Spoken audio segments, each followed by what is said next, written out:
Sunrise was the moment when the village went from silent to a burst of activity, the people of the village awakening and beginning their day. Most were soon off to the fields or mine, spending the day working hard to feed their families. Even as young as 10 years of age, there was work to do, washing clothes, weaving baskets, all sorts of jobs for the young.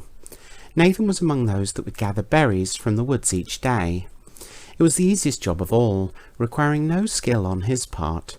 All he needed to do was walk around the woods, just north of town, picking berries and putting them into a basket his sister wove. She had become quite the artistic weaver. His basket had a checked pattern in the weave, making it the nicest thing he carried. Nearly half the boys aged 10 to 12 were pickers, allowing them to chat, play and explore, something that Nathan enjoyed much more than weaving or milking cows, either of which would have satisfied his father. But the cows were afraid of him holding a pail, and weaving was just an opportunity for disaster, so picking it was. Nathan was far more interested in exploring than picking, rarely filling the basket more than halfway, at least in part because half the berries he picked went into his mouth, fueling him onward in his explorations. Over the last few days he'd been exploring the western part of the woods, which was his plan again for today. There were still trees he hadn't climbed, rocks he hadn't thrown, and puddles he hadn't splashed. He ran through the trees, following the now familiar path through the woods. A few other pickers scattered along his journey, though most were not gathering berries yet. Instead they were talking or playing. The trees were not tightly packed into the woods, spread far enough apart that Nathan could run safely, passing bushes full of berries on his journey. It took just 10 minutes to reach the area where he'd been exploring before. He'd beaten other kids to the area, but some would arrive soon enough, so he began by gathering and eating a few berries, enough to look like he'd done some work. Almost half an hour of picking had covered the bottom of the basket, though barely 3 berries deep, enough to stop and greet Drew and Rudolph as they wandered into the area. They were always together, best friends, though Nathan didn't know them all that well.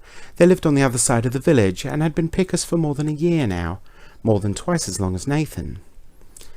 They had already been picking and had each gathered more berries than Nathan, but now they were here. The 3 of them could spend some time talking and playing, gathering berries occasionally, though not as a priority, mainly because they wanted some berries to eat, consuming half their pickings.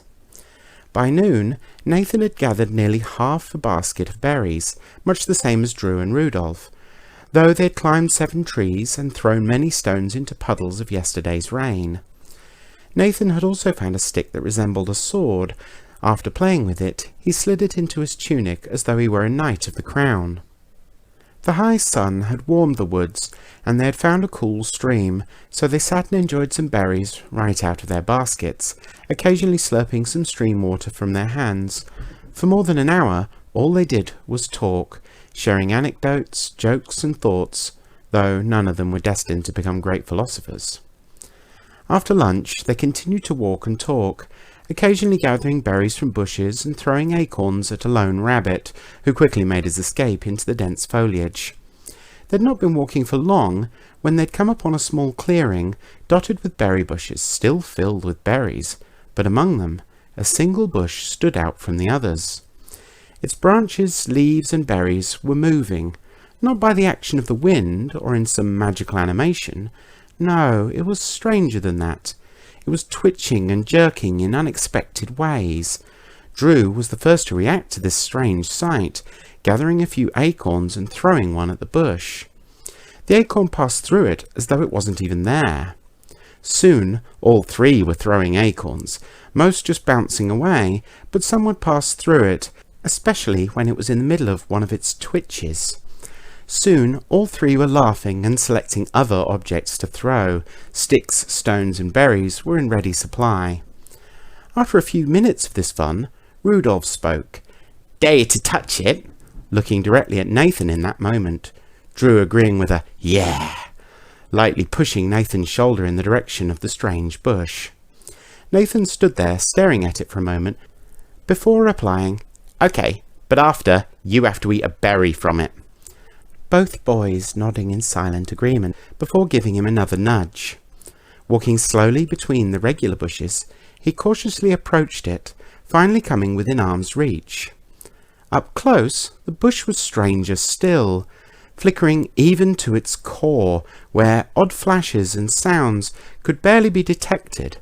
Nathan stood there, his hands by his sides, unsure of how safe this thing was. "Go on then," called Drew. "Chicken!" exclaimed Rudolph.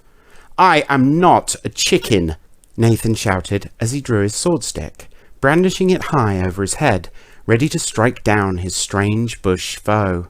Even armed with his sword stick, he felt a sting of apprehension, fearful that the bush would strike back.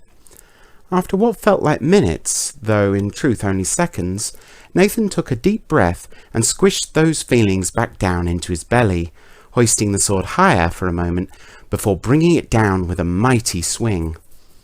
The bush began to yield to the sword, berries scattering with leaves, branches cracking under the impact, but as the sword came to a stop, the bush flickered wildly, a flash of light surrounding both the bush and Nathan, causing him to yell out in panic.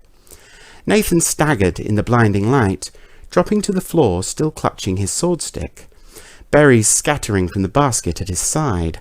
But the light faded quickly, revealing a strange new floor, hard as stone, but smooth in a soft blue colour.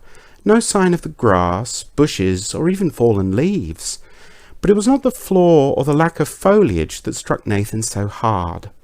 It was the words floating in front of his face, hanging there in the air. Nathan could read to some degree. His father taught him and his sister. The words that hung there were all words he understood individually, but the sentence they built, that made no sense at all. The three words glowed with orange light for a few seconds before fading away, leaving him in a grand and strange chamber, taller than any tree and larger than the entire village, filled with strange people and creatures, all going about their lives like he wasn't even there, or at least that they didn't care he was there. Sitting up, he began muttering the sentence to himself over and over, certain that it was an explanation of what this place was, or how he got here, even though it made no sense to him at all. He just kept repeating it to himself, gripping his sword stick tighter with every repeat. Booted from server? Booted from server? Booted from